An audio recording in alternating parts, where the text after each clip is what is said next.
지혜로운 자와 어리석은 자에 대한 말씀을 계속 보고 있죠. 그런데 세상에는 분명히 지혜로운 사람이 있고 어리석은 사람이 있어요. 근데 이걸 어떻게 구분할 수 있을까요? 사람의 얼굴 보고는 판단할 수가 없죠. 또 그 사람이 학벌이 좋으냐 아니냐에 따라서도 구분할 수도 없습니다. 유명 대학을 나온 사람 중에서도 어리석은 사람이 있고, 또 공부를 많이 안 한 사람들 중에서도 또 지혜로운 사람도 있고, 그러니까 사람의 외적인 것을 가지고서는 알 수가 없는데, 이 잠언 말씀에 보면, 오늘 특별히 말씀에 보면 지혜로운 사람과 어리석은 사람을 어떻게 구분할 수 있는가, 두 가지로 본다는 거죠. 하나는 말이고 또 하나는 행동을 보면 알 수 있다 하는 것입니다. 그러면 이제 어리석은 사람은 말과 행동이 어떻다는 것인가? 10절 말씀에 보면 한결같지 않은 저울추와 한결같지 않은 되는 다 여호와께서 미워하시느니라. 한결같지가 않다 하는 말이죠. 말을 할 때에도 앞에서는 이 말하고 또 뒤에 가서는 저 말하고, 앞에서 말과 뒤에서 말이 서로 다른, 저울추라고 하는 것은 항상 똑같아야 되는 것 같잖아요. 되도 마찬가지고. 그런데 사람들이, 어리석은 사람들의 말을 들어보면 그때그때 다르다는 거죠. 오래전에 유행한 말이 있었죠. 그때그때 달라요. 말이 그때그때 다르면 안 되죠. 말이라고 하는 것은 항상 한결같아야 될 것입니다. 말을 자꾸 돌리다 보면 나중에는 자기가 말한 말이 부메랑이 되어서 자기를 잡고 또 자기에게 곤란한 것을 주는 때가 많습니다. 17절 말씀 보면 속이고 취한 음식물은 사람에게 맛이 좋은 듯 하나 후에는 그 입에 모래가 가득하게 되리라. 남을 속이는 말, 거짓말하면, 다른 사람을 속이면 재미있는 것 같을 수도 있고 또 자기에게 유익이 되는 것 같지만은, 그러나 거짓말을 하게 되면 결국은 모래를 씹는 것처럼 자기 입안에 얼마나 복잡하겠습니까? 입안에 모래가 가득한 것처럼 나중에는 복잡해지는 것이죠. 다른 사람을 속이는 말들, 거짓말하는 것들은 어리석은 자들이 하는 행위다. 구약 성경에 보면은 에스겔 말씀에도 보면 이 거짓말하는 영이 있다고 말씀드렸죠. 영적 세계에 거짓말하는 영이 있어요. 그래서 그 거짓말하는 영이 사람들 속에, 입 속에 내가 들어가겠다. 그래서 사람들로 하여금 거짓말을 하게 하겠습니다 하는 것입니다. 그런데 그게 죄인들 속에만 들어가는 게 아니라 선지자들 속에도 들어가겠다는 거예요. 그래서 거짓 예언을 하게 하겠습니다 하고 하나님 앞에 거짓 영이 고하는 장면이 나옵니다. 거짓이라고 하는 것은 사탄의 특성이죠. 사탄 마귀는 거짓의 아비다. 그래서 자꾸 사람들을 속이는 것입니다. 다른 사람들을 속이고 또 자기 유익을 취하고, 그게 어리석은 자들의 특성이죠. 19절 말씀에도 두루 다니며 한담하는 자는 남의 비밀을 누설하나니 입술을 벌린 자를 사귀지 말지니라. 말을 돌아다니면서 말을 많이 하는 사람들이 있어요. 돌아다니면서 한담하는 사람들, 남의 비밀을 쉽게 말하는 사람들, 다른 사람들 비판하고 비방하고 흉보고 뒤에서 어쩌고 저쩌고 하는 사람들이 의외로 많아요. 여러분 주변에서도 그런 사람들 많을 거예요. 그래서 그 사람 때문에, 그 사람의 말 때문에 관계가 깨지고, 그 사람의 말 때문에 상처받고 그러는 경우들이 많습니다. 그런데 문제는 자기가 말이 많다는 것을 모르는 것이 문제. 제 주변에서도 보면은 말이 참 많은데 자기가 말을 많이 한다는 것을 몰라요. 그러니까 여러분이 이제 잘 판단을 해보세요. 두 사람이 만나서 대화를 하면, 대화라고 하는 것은 50 주고 50 받고, 그게 뭐 대화이지 않겠습니까? 가는 말 오는 말. 그럼 여러분도 잘 판단을 해보세요. 사람을 만나면 내가 말을 많이 하는 편인가, 많이 듣는 편인가? 말을 너무 안 해도 답답하지요. 그러니까 상대방과 만났을 때 적당하게 주고받는 말들이 비등비등해야 되는데, 내 말만 너무 말을 내뱉다 보면 쓸데없는 말이 나가기도 하고, 하지 말아야 될 말이 나가기도 하고, 그러는 것 아니겠습니까? 그래서 자기가 자기 자신을 보려면 사람과 만났을 때 내가 많이 듣는 편인가, 말을 많이 하는 편인가를 보고 자기 자신을 보시면 될 것 같습니다. 자, 또 어리석은 사람은 3절에 보니까 다툼을 멀리하는 것이 사람에게 영광이거늘 미련한 자는 다툼을 일으키느니라. 이제 행동이죠. 뭐가 없으니까 다투는 거예요? 지혜가 없으니까. 지혜롭게 행하면 다툴 일이 없는데, 지혜가 없으니까 가는 곳마다 분쟁을 일으키는 것입니다. 다툼을 일으킨다. 주변에 그 사람이 오면은 평화로워지고, 그 사람이 오면은 분위기가 좋아지고 화기애애해지고, 그런 주인공이 있고, 또 어떤 사람이 들어오면은 분위기가 갑자기 썰렁해지고 화기애매해지고 분위기가 갑자기 또 깨지는 그런 사람들도 있어요. 그래서 행동에 있어서 어리석은 사람은 항상 다툼을 일으킨다. 그런 사람들을 조심해라 하는 것이죠. 또 4절, 게으른 자는 가을에 밭 갈지 아니하나니 그러므로 거둘 때에는 구걸할지라도 얻지 못하리라. 어리석은 자는 게으른 자다. 게으른 자는 어리석은 자다. 뭐 같은 등식이겠죠. 주변의 사람들을 보면은 부지런한 사람도 있고 게으른 사람도 있어요. 게으른 사람들은 늘 핑계를 대죠. 밖에 사자가 있다. 그리고 핑계를 대고 안 나가는 거죠. 옛날 어른들도 눈은 게으르고 손은 부지런하다, 그런 속담도 있어요. 눈으로 보면 아이고 저거 어떻게 하나, 저 멀리 어떻게 가나, 눈으로 자꾸 게으름이 들어온다는 거죠. 그러나 손으로 일을 하기 시작하면 금세 처리를 할 수 있다 하는 것이죠. 어리석은 사람들은 주로 게으름을 피워서 핑계를 자꾸 대고 일을 하지 않는 거죠. 봄이 되면 여름 핑계대고, 여름 되면 겨울 핑계대고, 패짱이처럼 놀기만 하는 것이죠. 나중에는 구걸해도 얻지를 못하는 사람들이 많다 하는 것입니다.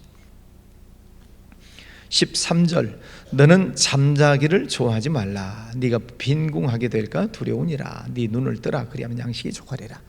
어리석은 자는 잠자기를 좋아한다. 잠은 자야죠. 우리 인생의 3분의 1이 잠자는 시간이라고 하는데, 어쨌든 게으른 사람들은 잠을 많이 자는 거죠. 그러니까 빈궁해질 수밖에 없고 하는 일들을 그르칠 수밖에 없게 되죠. 그래서 성경에서도 게으른 자는 하나님이 참 싫어하세요. 게으른 자는 누구에게 배워라? 개미에게 가서 배워라. 또 달란트 비유도 보면 한 달란트 받았던 자가 땅속에 묻고 가지고 나온 것을 보았을 때 주인이 야단치잖아요. 이 악하고 게으른 종아, 일을 하지 않는 것을 악하다, 그렇게 표현을 합니다. 또 20절 말씀에서 보면 자기의 아비나 어미를 저주하는 자는 그의 등불이 흑암 중에 꺼짐을 당하리라. 어리석은 자, 그런 자들은 또 부모를 저주한다. 어리석은 자, 게으른 자, 자기는 일을 하지 않으면서 내 부모님은 왜 물려줄 재산이 없나? 부모님은 나에게 왜 해줄 것이 없나? 자꾸 부모를 원망하고 부모를 저주하는 자들, 그들은 캄캄한 중에 등불이 꺼지는 것처럼 희망이 없다는 거죠. 캄캄한데 등불마저 꺼져버리면 얼마나 낙심 절망이 되겠습니까? 이런 사람들이 다 어리석은 사람들이다 하는 것입니다. 그래서 사람들이 어리석은 사람들을 보면 자꾸 다른 사람 탓을 하잖아요. 기술자들도 일을 잘 못하면 무슨 탓? 연장 탓. 이놈의 연장이 왜 이러나. 그러나 부지런한 사람들은 연장이 좀 좋지 못하도 고쳐서 써요. 하여튼 어리석은 사람, 게으른 사람들의 특징들이죠.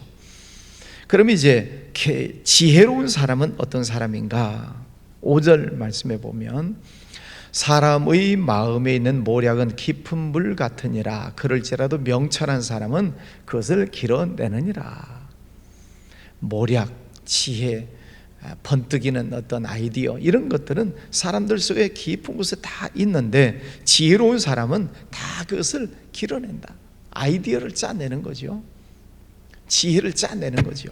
그래서 다른 사람들에게 유익을 주고 또 자기가 하고 있는 일들에 대해서 최선을 다하게 되는 이런 사람들이 지혜로운 사람이다 하는 것입니다. 사람이 어떻게 행해야 될지를 알고 행하는 사람들이 지혜로운 사람이죠. 그 지혜의 근본이 누구라고요? 여호와 하나님. 지혜의 근본은 여호와로부터 말미암느니라. 그러니까 하나님의 말씀을 많이 읽고 많이 듣고 예배하고 기도하고 묵상하고 하나님과의 관계를 깊이 해나갈 때 그 속에서 지혜가 나온다는 거죠. 지혜를 길어내느니라.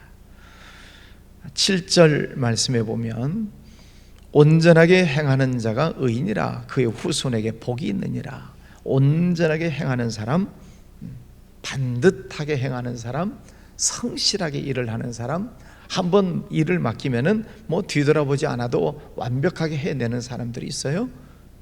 부지런한 사람들이지요. 그런 사람들은 다른 사람들에게 신용을 얻습니다. 저 사람은 일을 맡기면 틀림없어. 저 사람이 하는 일들은 뭐 두 번 볼 것 없어. 신용이 있는 사람들이 있어요. 칭찬을 듣는 것이죠. 또 부지런한 사람들의 모습을 보면 또 자녀들이 그 부모의 모습을 봐요. 그래서 왕대밭에 왕대 난다고 부지런한 부모님 밑에 자녀들이 부지런해지죠. 그 자녀들이 또 잘 되게 된다, 복을 받게 된다 하는 그런 말씀입니다. 22절에 가서 보면 너는 악을 갚겠다 말하지 말고 여호와를 기다리라. 그가 너를 구원하시리라. 여호와를 기다려라.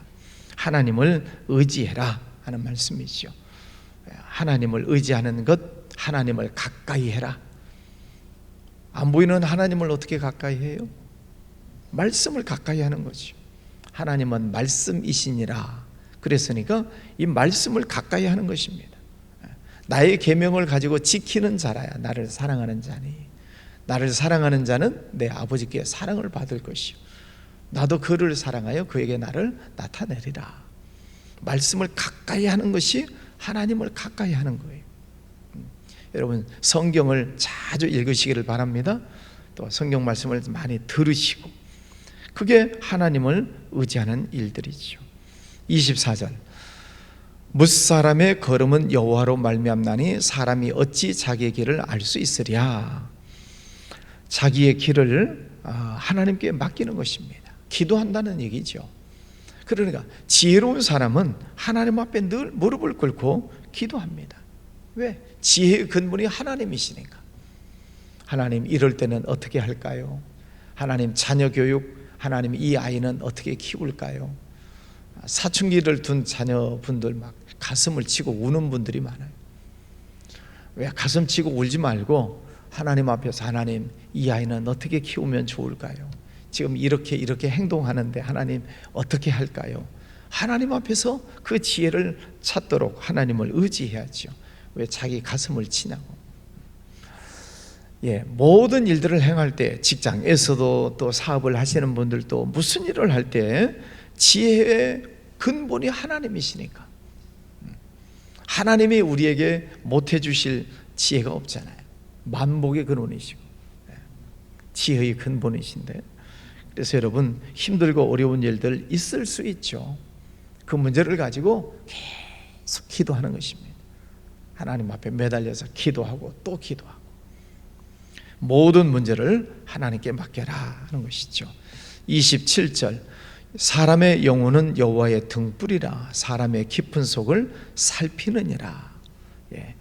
제가 종종 인용하는 말씀이죠. 성령 하나님께서 우리 심령을 늘 살피세요. 여호와의 등불, 하나님께서 성령으로 우리 심령을 늘 살피셔서 무슨 생각을 하는지, 어떤 계획을 하는지, 또 하나님 앞에 하나님을 기쁘시게 하는 일들이 뭔지를 성령이 다 살피신다는 거죠. 그래서 악한 생각, 나쁜 생각, 욕심을 부리는 것들이 있으면 성령께서 근심하신다고 그랬잖아요. 지난주 말씀에 성령이 탄식하신다. 왜? 우리 속에 자꾸 안 좋은 것을 생각하면 성령이 탄식하세요. 또 양심의 가책을 통해서 깨닫게 하시고, 다른 사람들을 통해서 깨닫게 하시고, 성령께서 우리의 심령을 살피세요. 그래서 하나님이 기뻐하시는 일을 하도록 하나님 말씀을 생각나게 하시고 깨닫게 하시고 가르쳐 주시고, 그러니까 내 안에 계시는 성령과 늘 영적 교제, 묵상을 많이 하셔야 돼요. 성령 하나님이 내게 어떤 말씀을 주시는가. 그러면 오만 잡생각이 왔다 갔다 한다고 그랬는데 그게 다 성령의 말씀은 아니죠. 그 오만 잡생각 중에 성령이 주시는 생각을 잡아야 돼요. 그는 어떻게 분별해요? 성경적인가? 하나님께 영광을 올려드리는 것인가? 덕을 끼치는 일인가? 그런 기준을 놓고 하나님의 말씀인지 아닌지를 분별해야 되죠. 자, 지혜로운 사람, 한마디로 말하면 하나님을 가까이 하는 사람이 지혜로운 사람이다. 그 사람은 지혜롭게 행하게 되는 것이죠. 네, 세상에는 지혜로운 사람이 있고 어리석은 사람이 있어요. 오늘 말씀 말과 행동을 보면 지혜로운지 어리석은지를 분별할 수 있다. 여러분 말씀 하나님을 가까이 하셔서 언제나 지혜로운 우리 성도님들 되시고, 또 하는 일들 속에서도 지혜를 잘 발휘하셔서 손으로 하는 일들마다 형통하게 되는 그런 은혜가 있기를 주의 이름으로 축원합니다. 기도합니다. 거룩하신 아버지 하나님, 감사합니다. 하나님께서는 하나님의 지혜로서 이 세상 모든 만물을 창조하시고 하나님의 지혜로 경영하심을 압니다. 저희들을 이 세상에 보내주셨습니다. 이 세상에서 생육하고 번성하고 충만하고 정복하고 다스리라는 귀한 말씀을 주셨습니다. 그러려고 하면 하나님의 지혜가 필요합니다. 매일 하나님 성전에 엎드려서 말씀 붙잡고 기도하는 하나님의 백성들에게 하나님 꼭 필요한 지혜를 허락하여 주시옵소서. 그래서 세상을 정복하고 하나님께 영광을 올려드리는 복된 삶을 살게 해주시기를 원합니다. 오늘도 귀한 아침을 주셔서 감사합니다. 종일토록 하나님께서 기뻐하시는 삶, 하나님께 영광 올려드리는 복된 삶이 되게 하여 주옵소서. 우리들 생활 속에 어리석음을 뿌리려고 하는 이 더러운 것들, 악한 것들, 어둠의 세력들 예수 이름으로 명하노니 다 떠나갈지어다.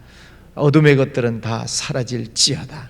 늘 하나님의 은혜로 충만하게 하시고, 또 우리 육신 내 질병도 예수 이름으로 늘 물리치고 약을 먹고 또 병원 치료를 받으면서 기도하면서 우리 육신도 더 강해질 수 있도록 은혜 베풀어 주시기를 원합니다. 아버지, 자녀들 또 직장 사업장 하는 모든 일들을 하나님 오늘도 하늘 문을 여시고 은혜와 복을 더하여 주옵소서. 오늘도 모든 일들 진일보하게 하여 주시옵시고, 오늘도 하나님께 감사, 이것도 감사합니다, 이것도 감사합니다, 감사로 영광 올려드리는 복된 날 되게 하여 주시옵소서. 기원 예물 드리는 손길도 축복해 주시옵소서. 예수님 이름으로 기도하였습니다. 아멘.